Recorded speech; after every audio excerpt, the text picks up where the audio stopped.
seconds.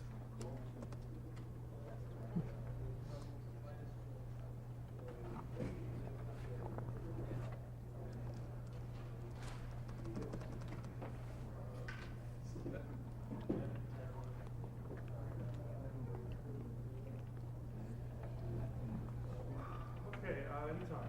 Okay. My name's Ryan Fox. My presentation is on the death of Microsoft. It's not Linux, it's certainly not Apple. The solution for killing Microsoft isn't another OS, it's taking that platform dominance away from them. And that's what I'm going to talk about today. Does anybody work for Microsoft here? Anybody? Don't be embarrassed. Okay, we're just going to bash the shit out of them. Okay. I'm just some guy talking. I don't have any special qualifications that say, okay, this is why I think Microsoft is going to die and why I'm qualified to say that, but I have the microphone and you don't, so you're going to listen to me. Butt nozzle. Ha ha ha. Laugh, laugh, laugh. Okay. So, why are we talking about this? This affects all of computing. This is the most important thing that any of us can deal with because Microsoft is the richest, most powerful company in the history of the world. When they collapse, it's going to be something that's studied in business classes and dissected to death. It'll be a turning point in computing and really modern civilization. It's like Rome falling. So let's go through some past threats to Microsoft. Say early 1980s, what threatened Microsoft? Anybody? Bueller? Apple. That was their first big threat. They had to fight against Apple. And really it was their biggest battle. They didn't have that market dominance to just brush everyone aside. It was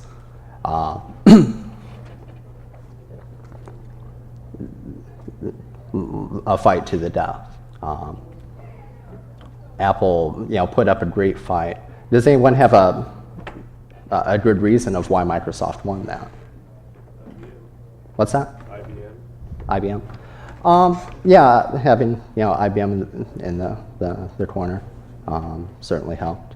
Open systems and Mm-hmm. everything. Yeah, open systems tend to beat out the proprietary. Another big thing, and kind of related to IBM, is that in 1984, nobody bought a home computer that didn't use the exact same thing at work.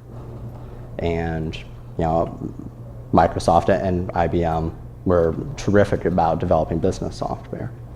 And near as I can tell, that's the biggest reason that the Microsoft won. And they really weren't threatened until late 90s. There was WordPerfect, some other applications, but really Microsoft just grabbed computing by the cojones and had their way with us. Now, 1997, or late 90s, there was a big revolution, maybe you've heard of it, called the internet. Now, the biggest threat to Microsoft in that was Netscape, or so they thought.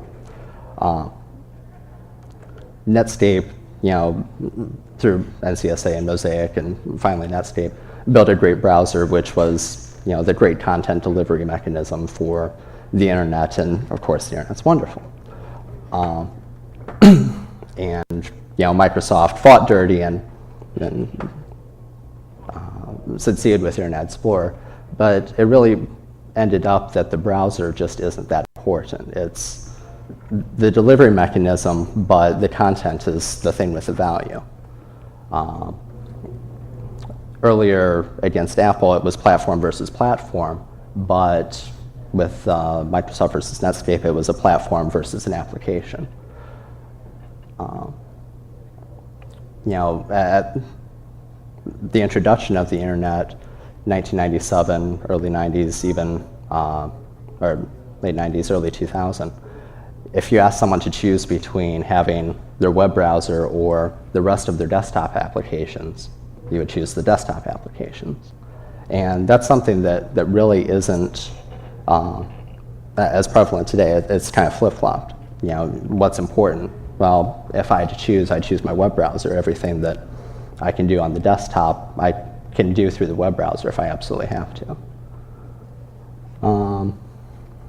And it's worth mentioning Linux, you know, 2001-ish, Department of Justice has given up on Microsoft and the Internet Explorer debacle. But why hasn't Linux succeeded? Anyone? I'm not going to throw stuff at you. Ponytails and sandals? Well, yeah. You know, to random J computing person, look at you know, who's developing an operating system, then there's, you know, the extension of Big Blue, there's Microsoft, versus, you know, some guy in sandals. There's I can understand that. One of the things I wrote down was Linux is too tough for idiots. You know, it's one thing for us to use Linux, but, you know, whenever I hear somebody talk about, hey, I switched this person over to Linux, it's that they switched them over for this one specific task, and if they try to vary outside of that specific task, they can't do it. You know, maybe Linux peaked a bit too early. You know, newer, very friendly distros are a lot more easy for, you know, total idiots to use. You know, back in 2001, when Linux became popular with the mainstream media, you know, if you wanted to set Linux up on your computer, you probably needed to know what video card you had and what sound card you had. And, you know, everybody in this room can certainly do that, but our grandmas can't. So that's something I wrote down for why Linux never succeeded in really displacing Microsoft. I mean, the battle isn't all the way over, but I just can't imagine Linux pulling it out without, you know, assassinating Bill Gates and doing some other stuff. So, what can displace it? This is the only time I'm going to use this term, so listen carefully. Web 2.0. Okay, I won't ever say that again because it's such a horrible term. Nobody really has a good definition for it. It seems like a marketing thing, so I'm not going to talk about it anymore. But that's web technology stuff. Has a fighting chance at displacing Microsoft. So if nobody has a good definition for it, what is it? It's certainly not a technology like JavaScript. It's not even a collection of technologies like Ajax or LAMP is. It's really a collection of collections of technology. It's the things like social components, remixable data sources, software as a service, user-controlled data, and really the concept that any NetSpeed Internet application has more value the more people use it. BitTorrent, MySpace, all those things, eBay, have more value the more people use it. Traditional applications don't scale that way.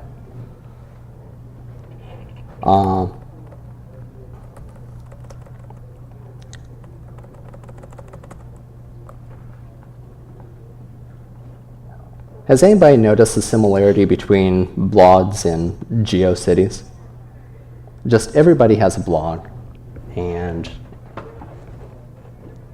GeoCities from like 1990, 95, it was just a random collection of everybody that wanted to put out their content, sort of like podcasting. The real difference, that the added technology, is that blogs put it into chronological order. Just like podcasting, where if you wanted to see like the newest thing, you know, with a blog, you go to it, the newest is at the top, you can see it. And that's the only difference between that and GeoCities. So it's interesting to think about one little change like that, how it can revolutionize a whole technology.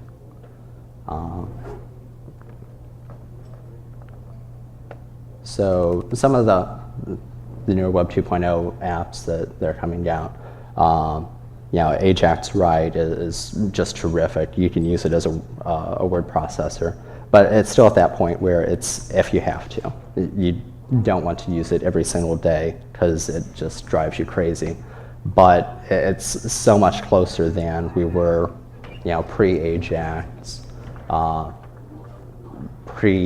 say Gmail, pre-network storage, where a whole big giant application like Ajax Write 10 years ago, you wrote it in Java and it took 5 minutes to download. And then you saved it to like your local sandbox, and hopefully you could save it there because you tried to restrict the Java.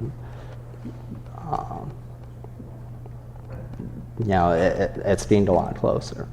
The big things that Web 2.0 is missing right now is a nice big solid API to override everything, where, say from your Ajax Write, you can say, okay, I made this document, now let's send it to my blog, let's send it to my Gmail account and this contact on it through the single interface.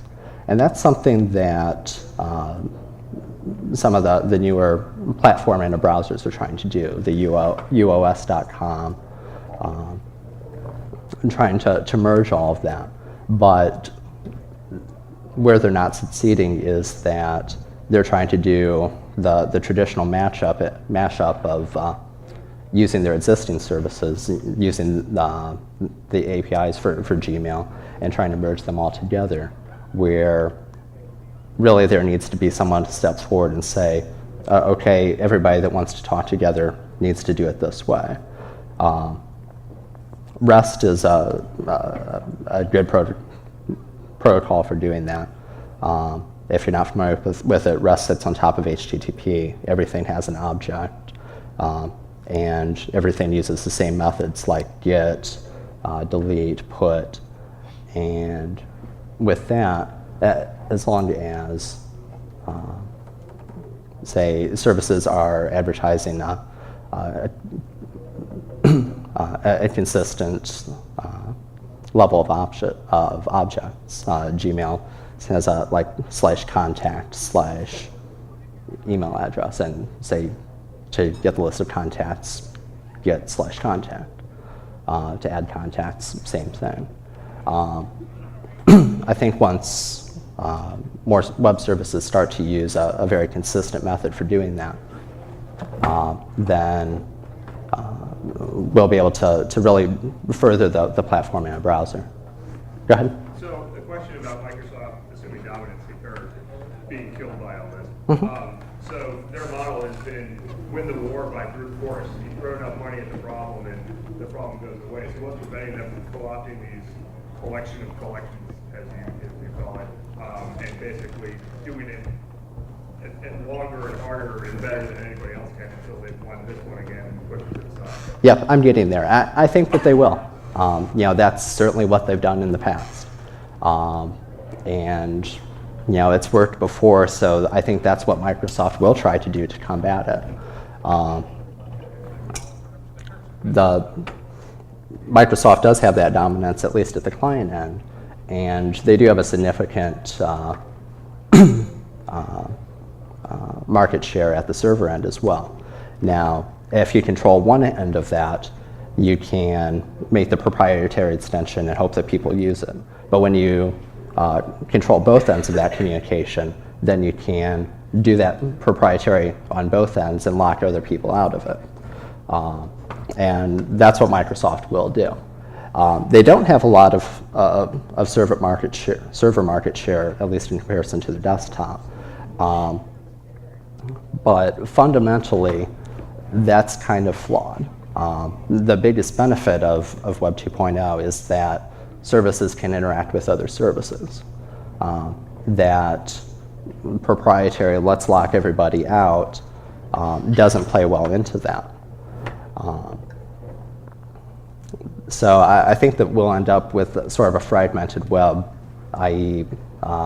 Like the IE versus Netscape days, where as a web developer or a web application developer now, You wrote content. Sometimes it worked with IE, sometimes it worked with Netscape, sometimes it was horribly broken in the browser that you weren't writing for. And as this progresses, I think that we'll have web applications like that that are, you must run this on the Windows server and you must have an IE client. And on the other end, open developers that will try and write it for both. And of course, Microsoft writing, locking out their proprietary extensions so that open source developers can't target IE clients. So I think that will happen, but that doesn't play into the big strength of the Web 2.0.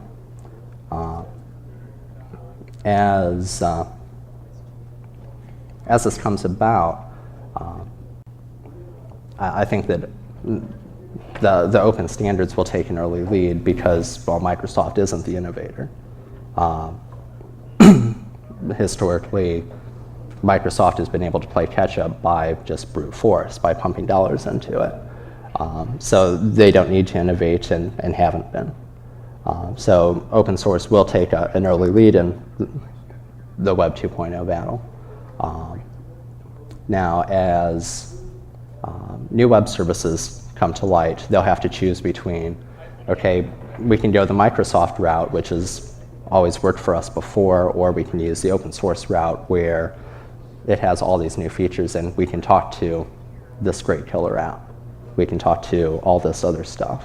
And on the Microsoft side, if anybody has developed using Microsoft technologies, VB Script, Visual C++, it's not that you can't write for a more open architecture, but you're just so restricted in the ways that you can do it. And Microsoft developers just don't have that initiative to learn how to develop the right way. So there'll be that decision that new players coming to market will have to make, whether they go the Microsoft way or the open source way. And open source will win that battle because, not just because open source is the nice people in the sandals, but open source has that, hey, we can work with this and this and this and this.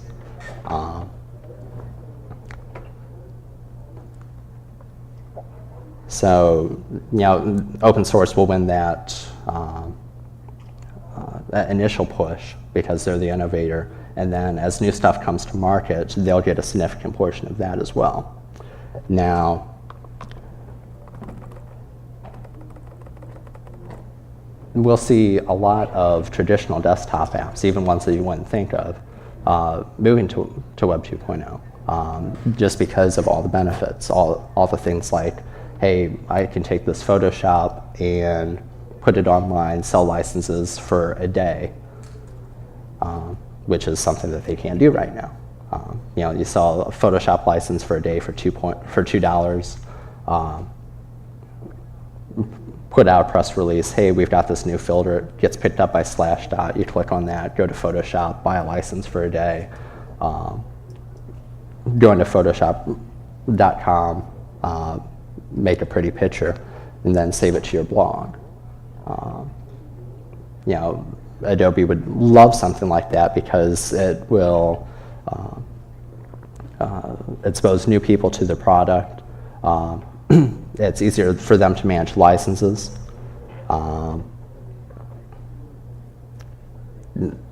Software as a service has just tremendous benefits from a licensing perspective. They get that continued revenue. It's easier for them to enforce licenses. They don't have to say, hey, let's sell this one copy of Photoshop to a company. Let's license every developer that they have. So there's a big incentive for traditional software developers that you wouldn't think would be Web 2.0 applications to push their product to that.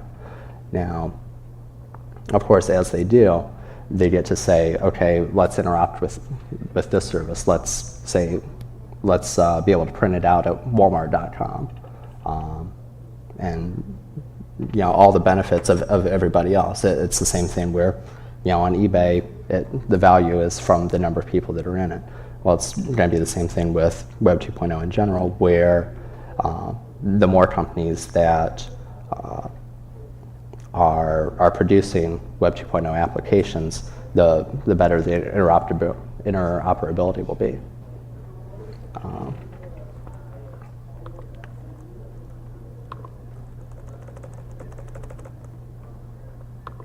So this is going to be another case, or another case of Microsoft having to fight a war, platform versus platform. This isn't platform versus app. This is platform versus a new way of thinking. And Microsoft will try and do their extended embrace, extinguish, where they make the proprietary extensions, but that is exactly the opposite of the strength of Web 2.0. You know, it's, hey, let's interrupt with everything. And as Microsoft tries to fight that, that's exactly their weakness in the new platform.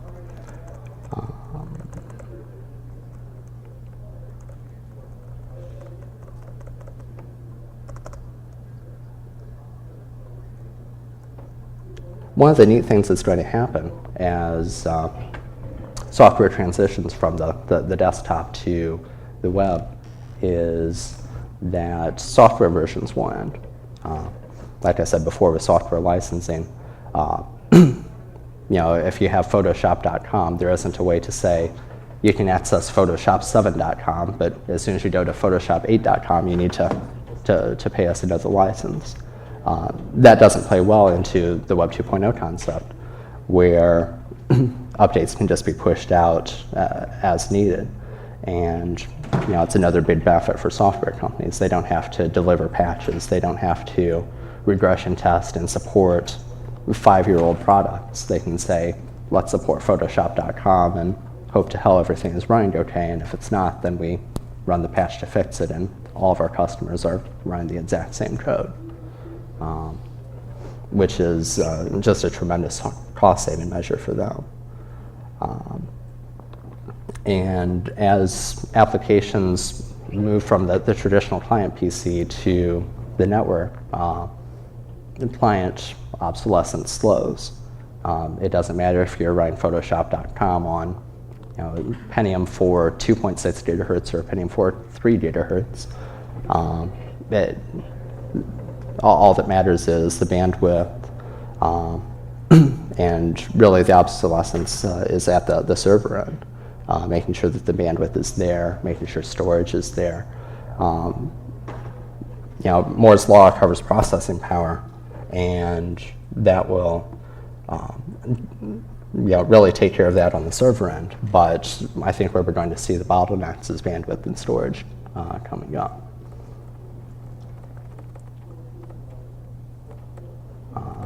Just like Jason Scott said in the last talk, MP3 is an old technology, and the processing power to do it, just wasn't there when it was developed. We're going to start seeing very similar things like that on the server end, where somebody could make a Windows replacement today, browser it or platform in a browser, but without the bandwidth to deliver streaming video in that from your local DVD drive, there's still very real limitations to it. So that server obsolescence is going to be one of the big battles to fight.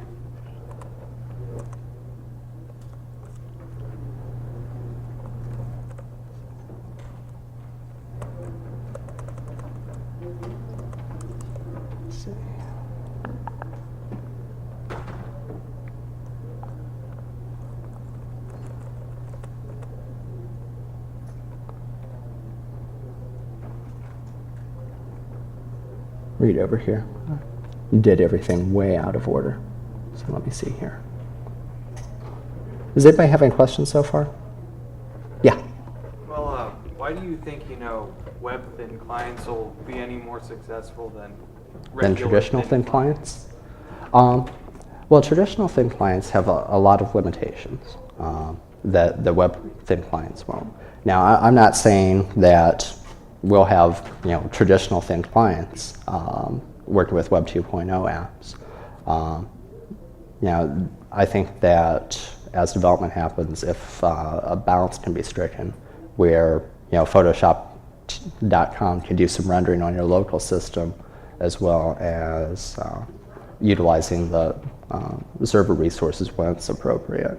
I think that that'll be the best solution, where we can find a balance in that. And with that, it doesn't exclude a traditional thin client from accessing it. If a traditional thin client just doesn't have any resources to do it locally, it can happen at the server. And that's just something that isn't covered by any Web 2.0 technologies today. It might be a Web 3.0. So I think that'll be a very interesting thing that happens, where the client doesn't matter as much, but each will have its limitations.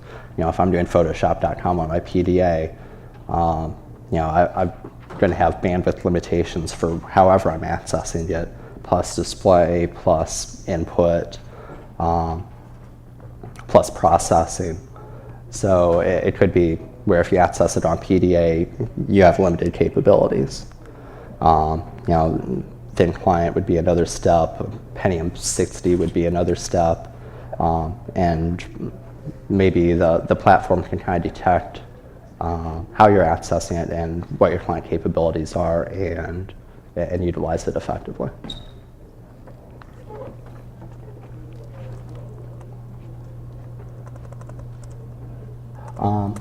Another thing that is going to have to kind of come up is network storage. I really like Gmail just for the concept that it's 2 gigabytes of storage that I don't have to manage on my desktop computer.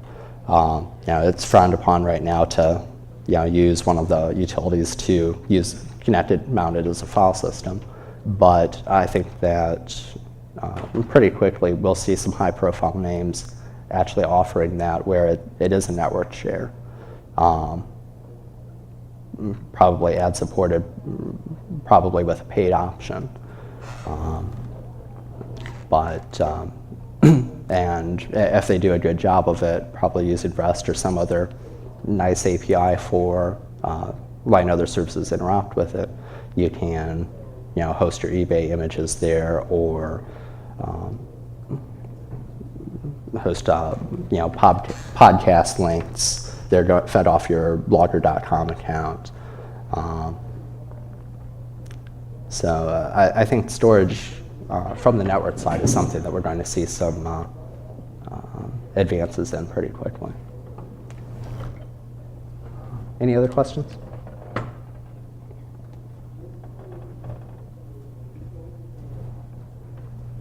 All right.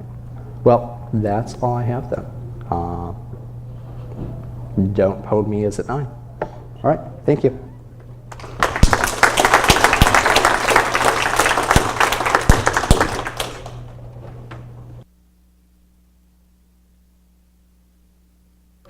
You received for Microsoft. I've heard things like their existing code is part of the problem. They having trouble delivering on new features that people are willing to shell money for. Well, any big code base is just a problem, especially on the proprietary software side, where you have to pay people to manage it. It's tough to have those millions of lines of code and try and do something innovative with it while still maintaining that backwards compatibility. So I think it's a big problem for them, but I don't think it's a threat in the manner that no matter what, they still have that installed base of Windows 98 people that aren't going to change. I don't think that their problems in managing that alone will attribute to their downfall. But I have heard the argument that the amount of code they have to maintain being compatible with those older apps, adding a lot of overhead to that process into even Windows Vista. One of the things that Microsoft stated, and Gates has stated, is that they consider breaking backwards compatibility to be a lost asset. Yes. And that's a big benefit of Web 2.0 apps, where you don't have that backwards compatibility. Everybody's on one version. So as they develop Vista and try and maintain 16-bit DOS support, so you can still run Doom before the Windows port, it's a battle. It's particularly a big battle for them because they have to pay their developers to do it and fight through it, and it's a big problem. I'm glad I don't have to solve it. Is that an advantage to the open source world? Is the fact that you can always recompile with newer libraries? Because generally, source is doesn't break as often as binary compatibilities when you're dealing with closed source apps. Yeah, but from Microsoft's vantage point, they have the source code for the most important part of that relationship. From an open source standpoint, when you're faced with that problem, you always have the option of saying, I don't want to do that backwards compatibility, and dropping it. If enough people want it, they can pick it up as a fork or complain and persuade you otherwise. But I think you have a lot more freedom in an open source project faced with that situation than a proprietary billion-dollar company where you have such a large installed base that when you drop support for something, you hear about it from a lot larger client base. Well, my opinion on it is basically with a closed source, really their employees can work on it. Whereas with open source, it's open to the community. So if somebody doesn't like something, you just pull it out. Otherwise, you have to wait on Microsoft. And of course, they're going to take forever and ever. Whereas, you just say, hey, can you write this portion? Yeah, great. Can you write this portion? Cool. Mm-hmm. That's the advantage of it. But one of the trade-offs is that too, is it turns until we get this into a meritocracy, where I think it covers on Lug Radio a few episodes back, where if it's something that's interesting, then it gets a lot of people working on it. But if it's less interesting, but it's still critical, then you get one or two people on, you hope they stay on it, so it keeps being worked on. The code is always going to move. It's always going to evolve. It's always going to change. I mean, you're never going to have the same person working on the same piece of code at one point in time. I mean, you're going to have a lot of people that are going to stick around, but that's the whole point. A different person can code a different viewpoint. If you look at SourceForge, there are thousands of apps that were started, but they didn't actually get anywhere because they didn't achieve critical mass. Mm-hmm. Yeah, a lot of software development projects, open source in particular, but all of them, are started to scratch an individual niche. Oftentimes an individual will get bored or find a different solution, or decide, hey, I really don't want to rewrite all this tons of code just for my little itch. So if searching SourceForge, you can find tons of projects that are in that boat. But also, there's the projects where an individual has a niche that they want to fill. They write the code, it sits for a year, and then it becomes a big thing. Samba is a great example of that. If you read the history of that, Jeremy Allison did it in like 1992, and it just sat dormant for years. That he had a need for it in his company, and then several years later, lots of other people said, hey, Linux is cool now, I want to hook up my Windows share to it. And the project took off from there. So there's a big balance between how many people the software project will fill and the time that it'll take to do it. Do you think that, like, between Samba and Wine and OpenDoc, they're going to have a reasonable chance of undermining Microsoft's domination in certain areas? I don't. I don't think that's the right way to do it. Samba and Wine are tremendous projects, and they do great things, but they try and do the things that Microsoft is doing better than Microsoft is doing them. and that's just an impossible battle to win. A few years ago, Samba's performance just blew Windows out of the water. And Windows Server 2003 came around, and normal file sharing performance isn't that different between the two. Windows Server 2003 is actually stable now.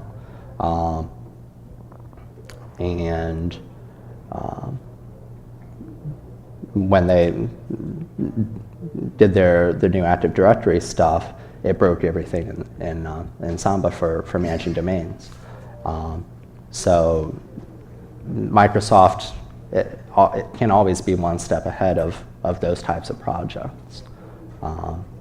Anything innovative that Samba or an open source project does can easily find its way into the proprietary code, even if it's not a direct code copy. But the opposite isn't always true. There's things that Microsoft can do that are just tough to reverse engineer. It took Samba quite a long time to really get their Active Directory stuff together after Microsoft blindsided them and released that. What about like the software patent and the current EU battles? Oh, man.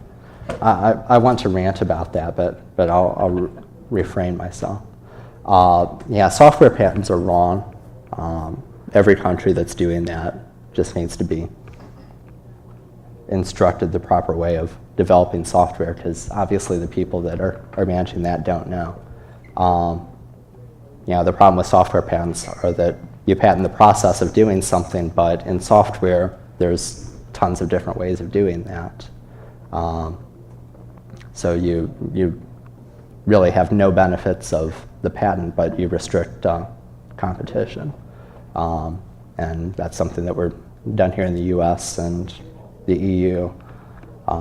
And it's a terrible blow to open source. And unfortunately, commercial software is the one that has lots of money to throw at politicians and lobbyists and marketing. And I'm not sure how open source really combats that, other than disseminating that knowledge, which is something that open source is good at.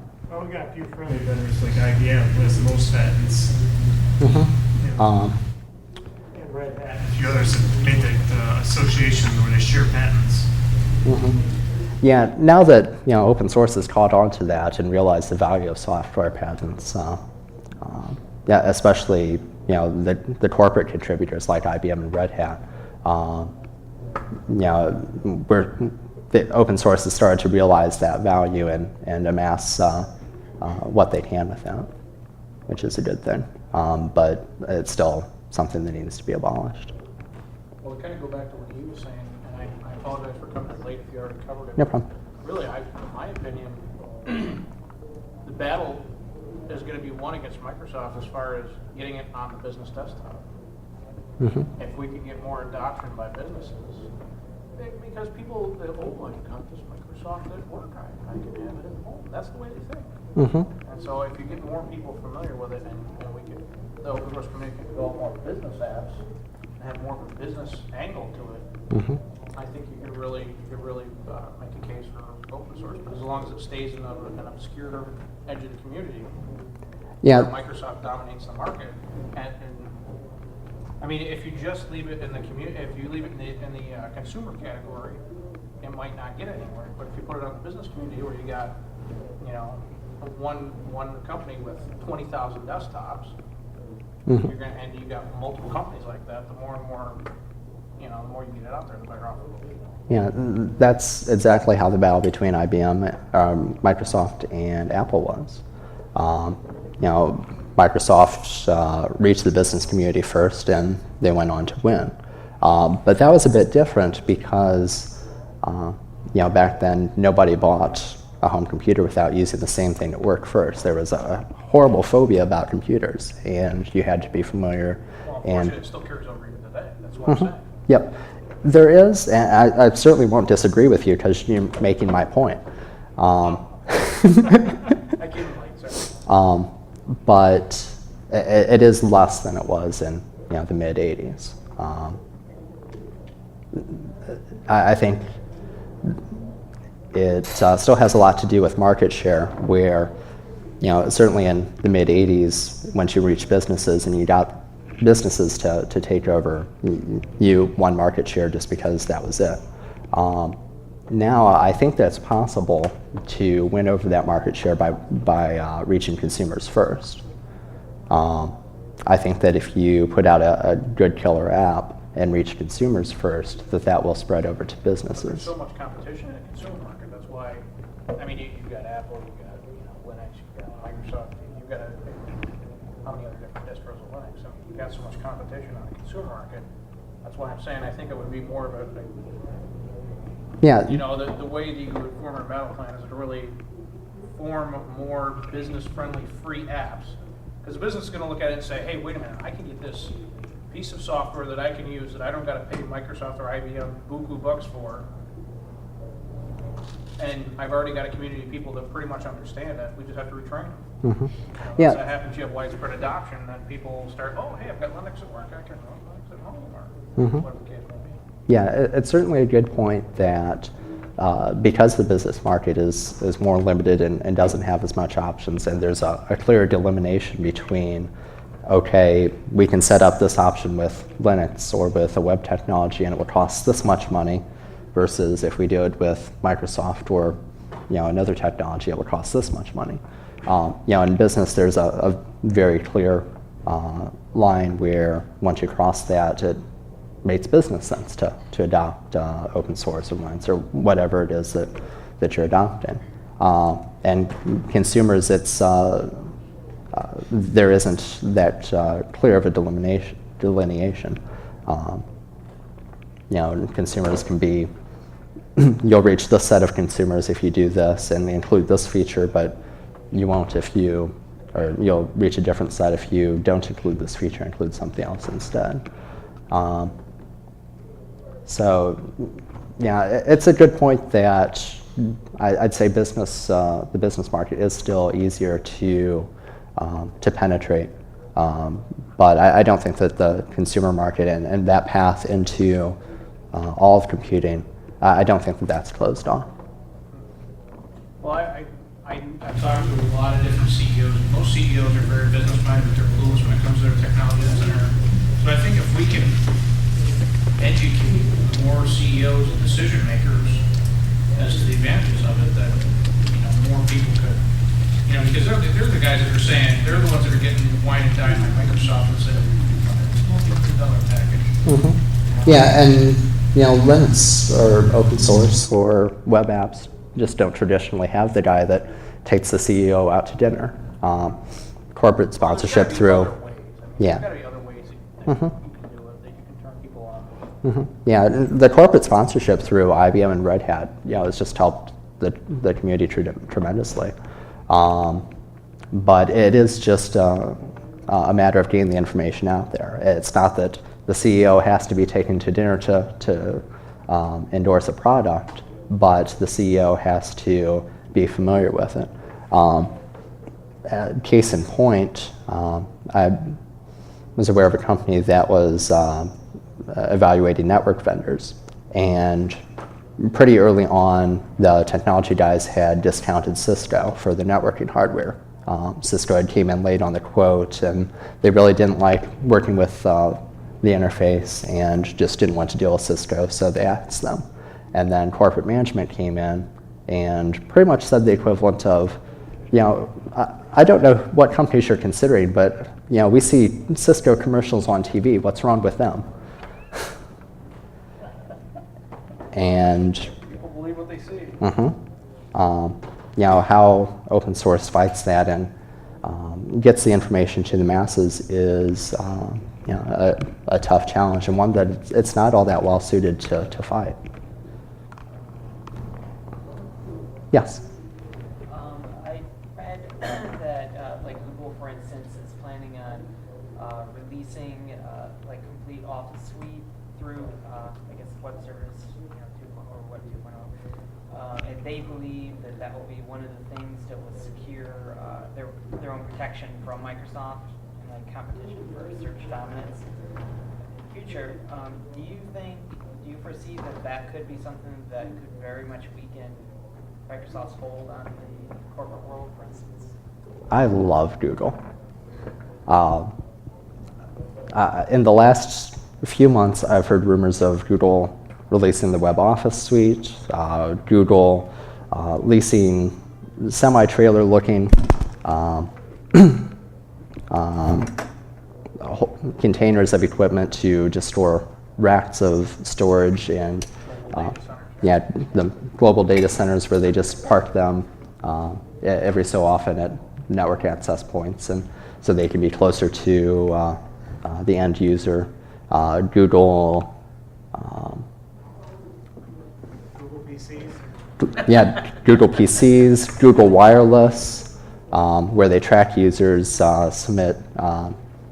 send you ads based on location because they know where you are since you're using Google Wireless. So I love everything that Google does just because Microsoft has to be having fits about them. You know Ballmer's screaming in a boardroom somewhere? Yeah, Ballmer screaming in a boardroom. The question was about if Google releases an Office suite, how does that affect Microsoft? I think Microsoft should be extremely concerned about anything that Google does. Ballmer in a boardroom isn't that far off.